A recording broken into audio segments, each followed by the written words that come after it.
and I'm going to teach my son how to make chicken Dijon. I'll have to make a recipe for 4. Okay. And then you can double it, half it, whatever. Use any kind of chicken, cut of chicken that you like. It'll all work. So you can use dark meat or light meat? Yes. Or white meat? Yes. You want to put a reasonable amount of butter in a skillet, and you want to flour your chicken, a little salt and pepper on it. You want to put some chopped garlic. Fresh garlic is great. The kind you buy in a jar, diced, is good as well. You want to put an ample amount of that in it too. If you're making chicken Dijon for 4, then you'd want to put a couple of tablespoons full. Keep a real close eye on it because it will burn quickly. You don't want that. And then once the butter's melted and hot, put your chicken in, all 4 pieces, and then go right around in a circle again, and then just turn it over. You want to saute the chicken just a little bit, but you do not want to cook it. You just want to put it in there long enough for it to absorb some of the butter, the flavor from the garlic, and the flour that's used on the chicken will also be used to thicken the gravy. Now, once you get that finished, in a blender, put 10 ounces of beef broth,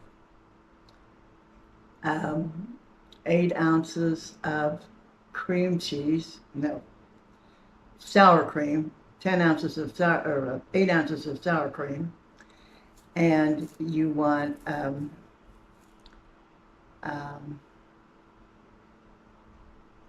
I would say if you're making just 4 chicken breasts, you want to put about 3 healthy tablespoonful of Dijon mustard. It has to be Dijon mustard. It cannot be just ordinary yellow mustard that you put on a hot dog. It has to be a Dijon flavor. They make them several different. Some of it has grains in it.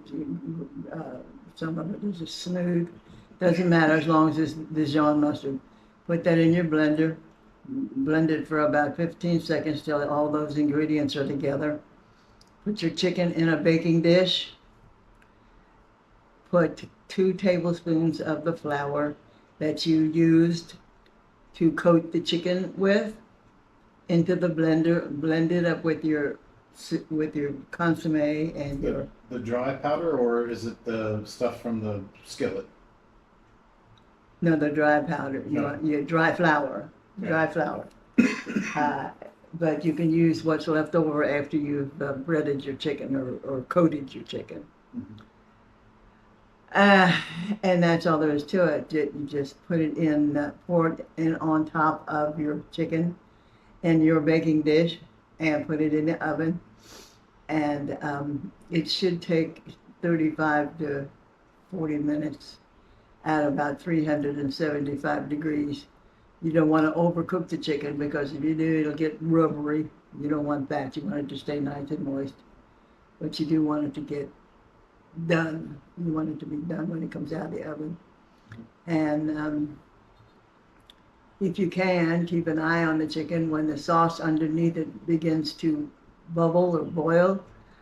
And then after that, it usually takes, once that happens, it usually takes 15 minutes, 20 minutes for the chicken to cook, and then you're ready to go.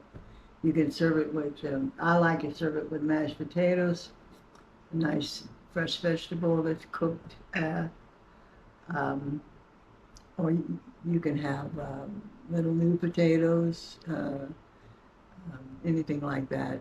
Whatever side dishes that you really enjoy is what you would ordinarily, anything but French fries.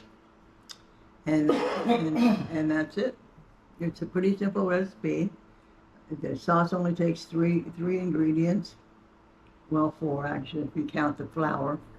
And then the flour on the chicken and some salt and pepper and the Dijon mustard, and you're good.